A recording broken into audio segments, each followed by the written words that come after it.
Welcome, friends. This is Harshad Parekh inviting you to listen to some of my short writings on philosophy, religion, psychology, spirituality, education, Krishnamurti, and nature. I hope you have a good listening. This is audio number 63. Article 390. It is about concentration and attention. We were discussing about concentration and attention in the light of Krishnamurti's teachings on meditation. In traditional meditation, a meditator focuses his mind on an image of a god or a goddess. If his mind wanders away from the image, he brings it back to the image. In this kind of concentration, there is conflict between what the meditator desires and what actually happens. The sense of self is strong and the energy is wasted in conflict. In attention, a meditator does not focus the mind on any image or thought. He watches thoughts as they come and go without any desire to change them. In this, there is no self, no effort, no conflict. This kind of attention is like a river flowing effortlessly with fresh water coming and going every moment. But this kind of attention must be as difficult as concentration.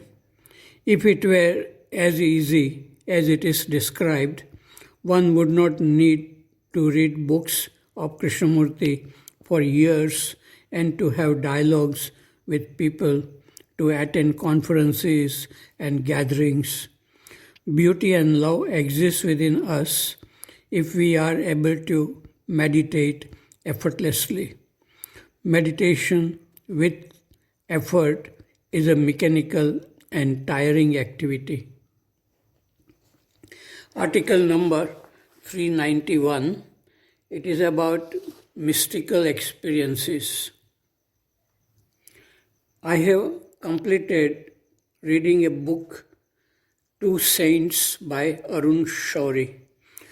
Arun is a scholar with a very good intellect and vast knowledge. In this book, Arun describes the mystical experiences of Ramakrishna Paramhans and Raman Maharshi. He speculates about the cause of such experiences.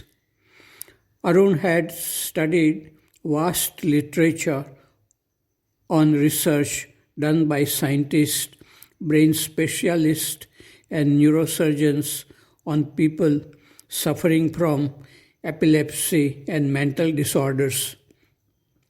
Such people have also gone through many mystical experiences when certain parts of their brains were stimulated by electric pulses or when they were under the influence of drugs like LSD.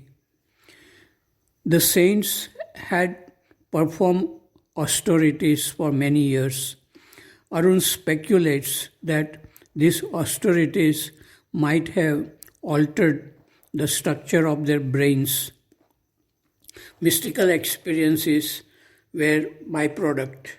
These saints were full of love and wisdom, and they could attract many intellectuals by their presence. My feeling is that scientists and scholars cannot understand mystical experiences.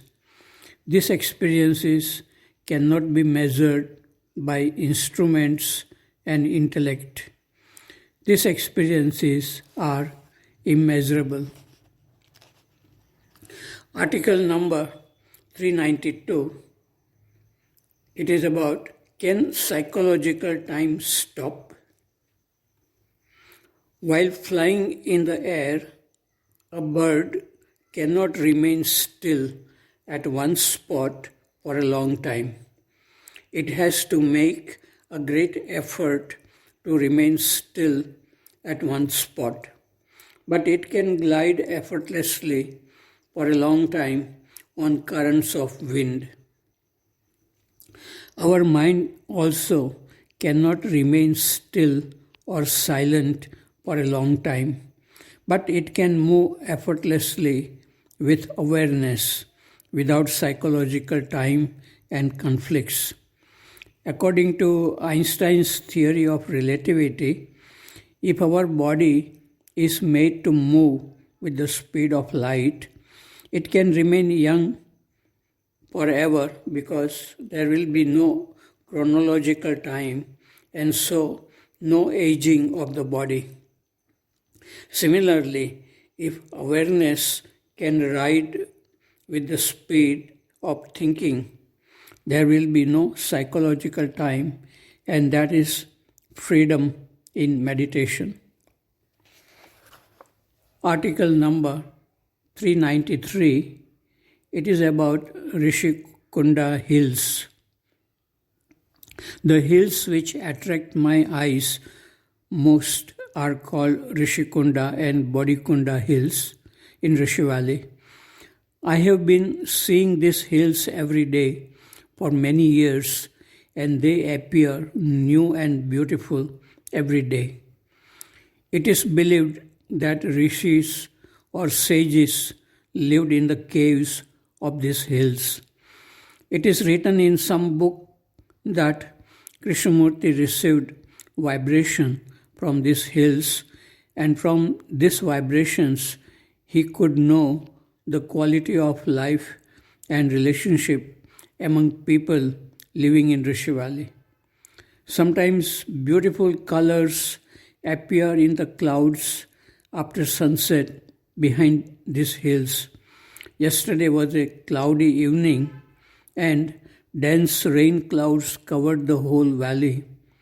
These hills looked clear and beautiful even without sun and colors in the sky after sunset.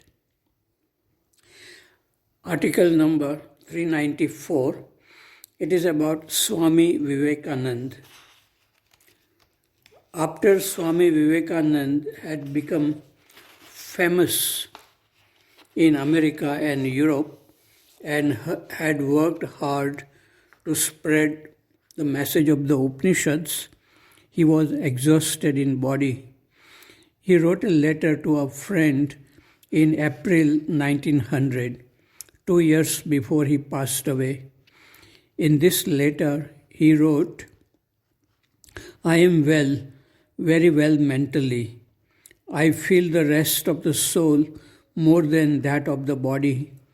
The battles are lost and won. I have bundled my things and I am waiting for the great deliverer. After all, I am only the boy who used to listen with rapt wonderment to the wonderful words of Ramakrishna under the banyan at Dakshineshwar. This is my true nature. Works and activities, doing good and so forth are all superimpositions. Now I again hear his voice, not only the voice of the Master calling. The guide, the guru, the leader, the teacher has passed away. The boy, the student, the servant is left behind.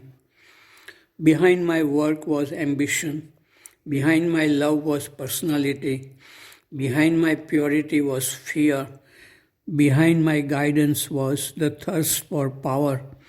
Now they are vanishing, and I drift. I come, Mother, I come."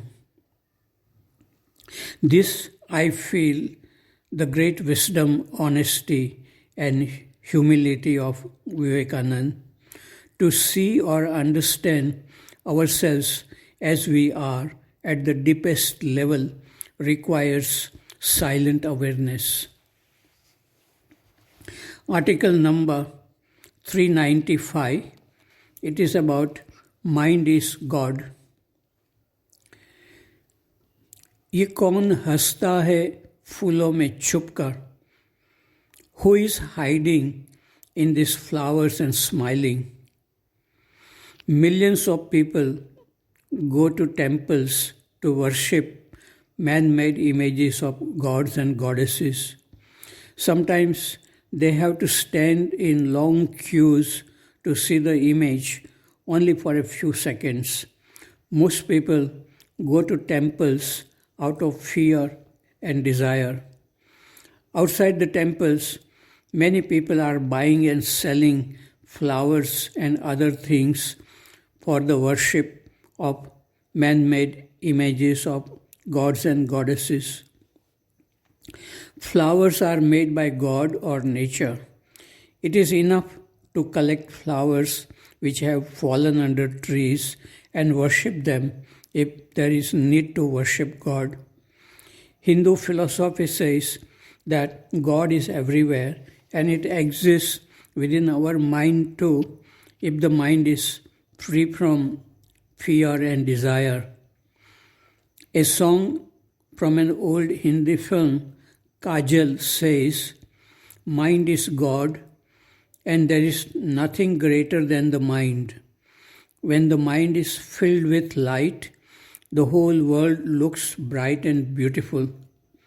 Our happiness and unhappiness depends on the quality of our mind. One can escape from the world, but one cannot escape from the mind. The mind has 1,000 eyes. Nothing can remain hidden from the mind." Article number 396.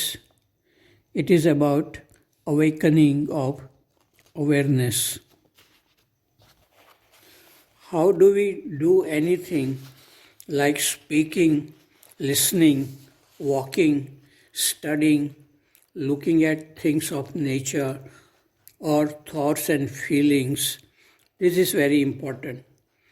If the mind is restless and there is no awareness, whatever we do will create many problems like boredom, tiredness, conflicts within and with people around us.